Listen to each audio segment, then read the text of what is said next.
Best fighter in the world, yeah. I think it's Terence Crawford. Tell y'all, Crawford ain't getting knocked out. He ain't getting knocked out. Look, where the evidence is supporting that? Where is the evidence supporting that?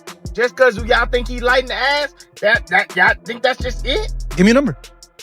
He has an 85+ chance to beat Canelo. Why? He's not going in there to prove something which will fall into Canelo's hand. Oleksandr Usyk believes that Canelo Alvarez is making a serious mistake by facing Terence Crawford.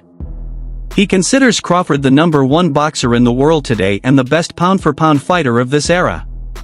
Usyk's words reflect deep respect, positioning Crawford on a different level compared to others, including Canelo. Terence Crawford, #1, yeah? Yeah. Fair enough, great fighter, top fighter. So that's a good, Yes. that's a good #1, but it's debatable, it's subjective, but that's a good pick. So, round number 4. Why did Daniel Dubois push you yesterday? Do you know why? He gave you a push? I don't know. Maybe Daniel afraid me. I don't know. Crawford enters this fight with unwavering confidence, viewing victory as an expectation rather than a possibility. He's prepared for every scenario, demonstrating self-belief rooted in years of dominance across multiple weight classes. This certainty can exert psychological pressure on his opponent. Listen, however they rate me, it doesn't matter. At the end of the day, we got to fight, and I'm going to win the fight. As simple as that. Can I ask you about if there's any rematch clause with this fight with Canelo? No, it's not. Is that something you push for? No, I didn't. And there's any weight restrictions to the fight at all? No, it's not. A lot of fighters would like to put on a weight restriction to this type of fight. Why didn't you want to do that? Because I want him at his best. I don't want no excuses. I don't want no, reasons why, he didn't feel good or anything. I want him at his best. Crawford's coach has issued a clear warning to Canelo Alvarez, emphasizing Crawford's relentless ambition. He highlights that once Crawford sets a goal, there's no turning back. Throughout his career, Crawford has consistently taken on challenges others deemed impossible.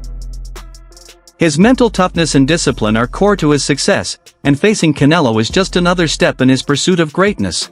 The one thing about Crawford is he got guts. Them bums ain't have no guts.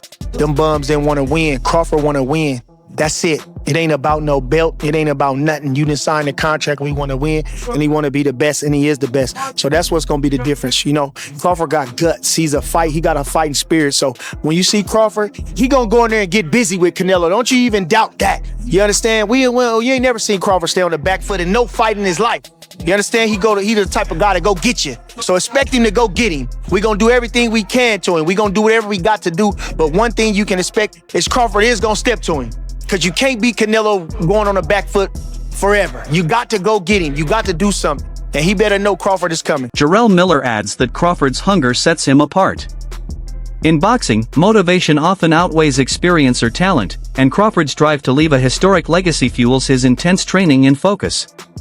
Miller suggests that this hunger could give Crawford an edge over Canelo, who is already established and wealthy. Who do you think's going to win now?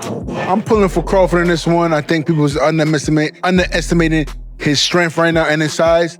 And I think he's a little more hungry than Canelo. So let's see though. But I like both guys, but I'm a little closer to Crawford, so I want to see Crawford can take it. And lastly, quick mention on IBA Pro.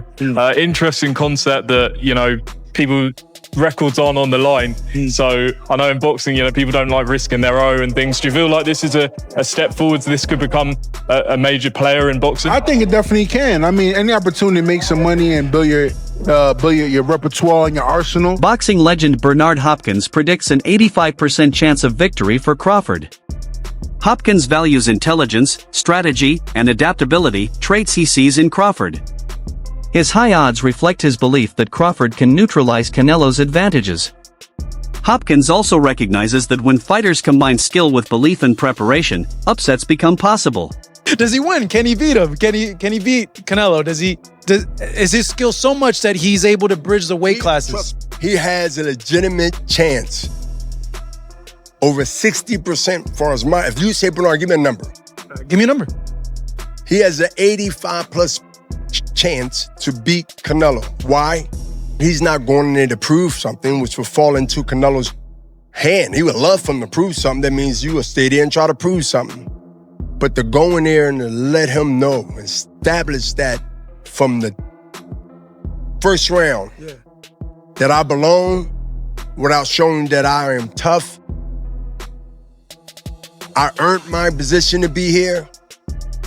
And I want to show you, even though you're being stubborn, that your time not only have came, but it's gone.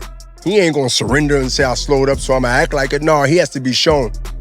And it has to be early. Tim Bradley reminds fans that Canelo has struggled against less accomplished opponents like William Skull, who frustrated him into a tough 12-round bout. If Skull could do that, then it's unlikely Crawford would fail, especially given his status as the pound-for-pound best. Bradley's point emphasizes that skill often outweighs reputation. If Skull, right, can hold Canelo to 152 punches thrown in an entire 12-round fight, 152 punches, you don't think Crawford can? You don't think Crawford can? You don't think Crawford can go the distance with Canelo Alvarez? If William Skull can go 12 rounds with him and keep him at an all-time low, 152 punches a round? Oh my goodness. If Charlo, 154 pounder, can go up to 168 pounds. Respect Charlo's skills, but he ain't got Crawford's skills. If he can go 12 rounds with Canelo Alvarez, you don't think Crawford can go 12 rounds with him? You don't think Crawford can go 12 rounds with him? The most skillful fighter on planet Earth? Oh, damn, let me go even further. If Jaime Munguia, you could throw a penny in the ring, it's gonna hit him. You could throw a dime in the ring, it's gonna hit him. You could throw a feather in the damn ring, it's gonna hit him. It's gonna hit him. If he can go 12 rounds with Canelo Alvarez, you don't think Crawford can go 12 rounds with Canelo Alvarez? Damn, I got another one. I got another one. If Berlanga,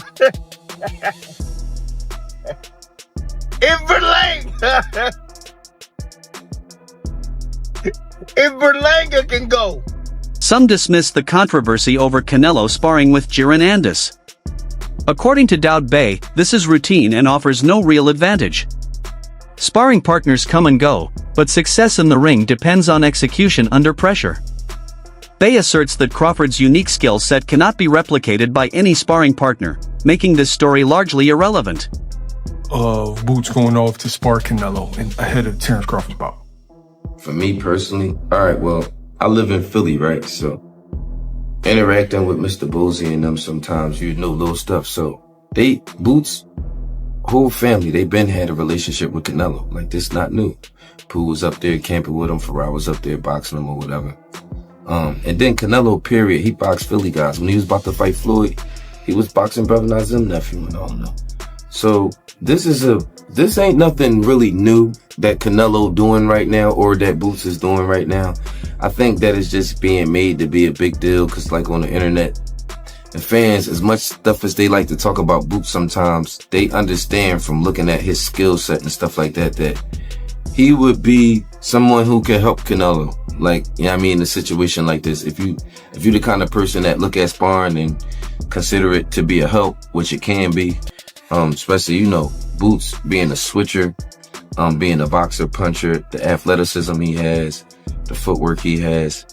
That's, if you wanted to get ready for Terence Crawford, that would be a great guy to box with. So, I think that's a good thing for Canelo. I think it's an even better thing for Boots. Well, even better thing for Canelo because he's the one that got to fight right now. What's your group? Boots got to fight October 11th. He We're does. Moving up, so he's getting, so this, you know what I mean, this up the level of Boots camp and he get paid for it. I'm glad he got an opportunity like that. Get to see himself in there with a guy like that. Anyway, that can help him psychologically a lot, so. Crawford explains his approach. Knockouts aren't only about big punches, but about shots opponents don't see coming. He emphasizes that timing, accuracy, and deception are his keys to success.